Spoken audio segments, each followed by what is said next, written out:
All right, we're here today with Nikki and we're showing you how to do a squat correctly and safely when you've got a disc bulge in and how to prevent any disc injury.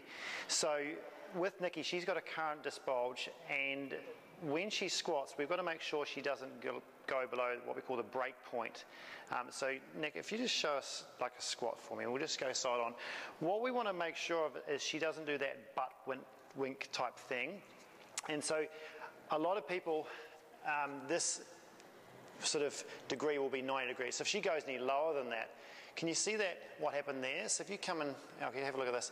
She goes from, she's also a little bit too extended at this point as well, which we're going to fix as well. But when she drops lower, there, can you see how that opens up there?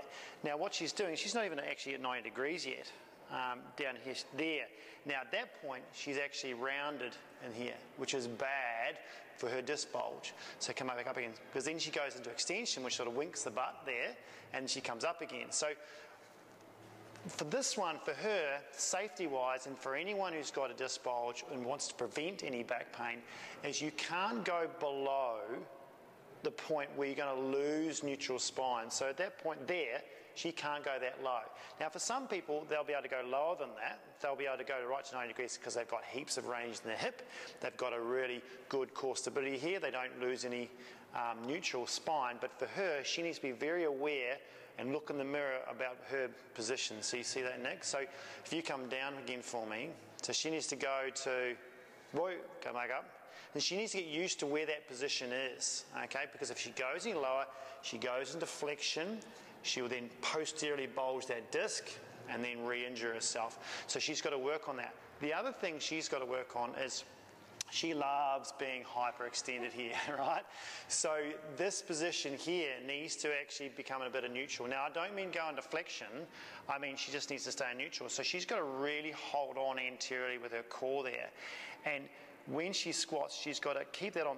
She wants to just tilt, she wants to tilt this pelvis like that to go into a squat because she wants to hold her spine extension instead of going into flexion. But that goes really bad when she gets down the bottom. So she's got to learn, can I hold neutral in the spine and bend at the hips?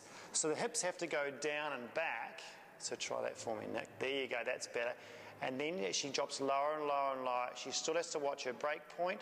So she keeps her neutral spine, which is so much harder, right? And then come back up with hip extension. So when she comes back up, she doesn't have to then tuck her bum under. It's actually a neutral.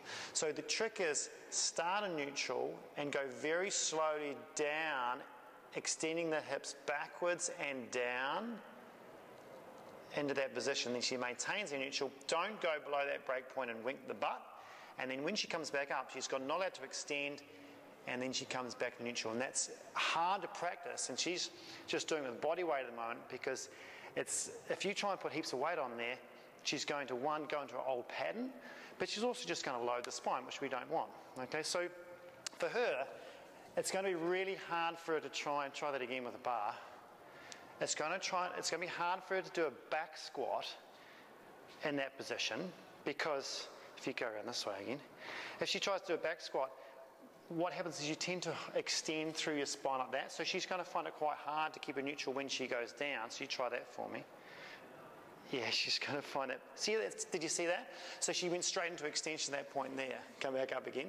So I don't really like this for knee pain, so you wouldn't elevate someone's heels if you had patellofemoral pain. You wouldn't do that.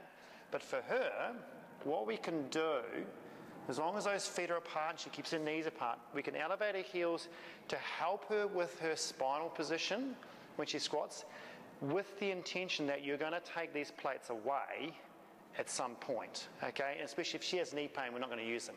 But now try that for me, and you'll find that she is able to maintain a better form. There's that butt wink you saw again. So let's try that again. This is where hands-on helps a little bit.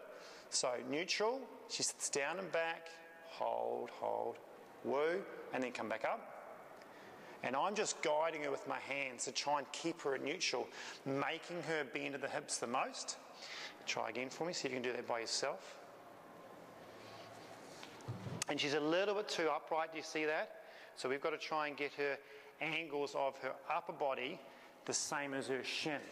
Okay, so try that again for me. Forward more with upper body. That's a bit better, we're getting there. Woo. And then come back up and bum in.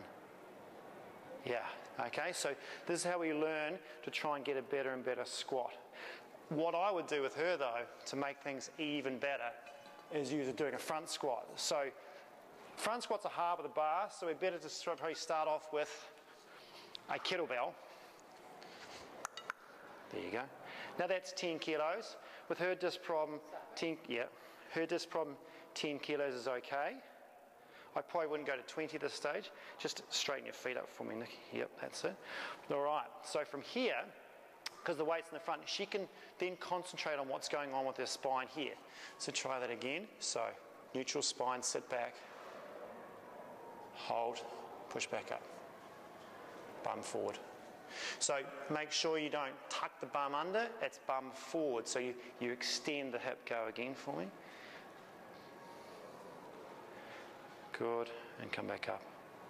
And again, she's maintaining still quite an upright spine. We'll get that angle forward a little bit better as we go, but that's looking really good. Now, tips for her is, so she can see what she's doing, she needs to then go side on to the mirror and see her own spine and make sure that's all correct. But that's great. Okay. Okay, we've practiced a little bit, so show us again what you need to do. And she's using now the mirror side on. And what she's getting is way better technique now, which she watches it. And now she's got that perfect angle of back and shin together. She's got her knees wide, okay? She's got her feet parallel, knees wide. She doesn't want to be like this. Okay, go again. And she's worked out how to not butt wink and keep a neutral spine, not be too upright, keep it forward a bit. But also she's worked out how to not extend here. She's worked out how to extend at the hips and keep the spine in neutral. So before she was sort of sitting her bum outwards, now she's holding here, and now she's worked out that you can bend here and bend here. Squat down for me, and those are the 2 points of pivot. And then this will naturally come down, and then you've got that perfect alignment there. And yes, we're up on a plate as you go up again. And when she's looking left, it's really hard to hold a weight. So you practice with a mirror with no weight, so you're not sort of wrecking your neck with the weight. And then as you get the form right, then you can add the weight. As you get better core stability, better awareness of hip hinge here, take the plates away.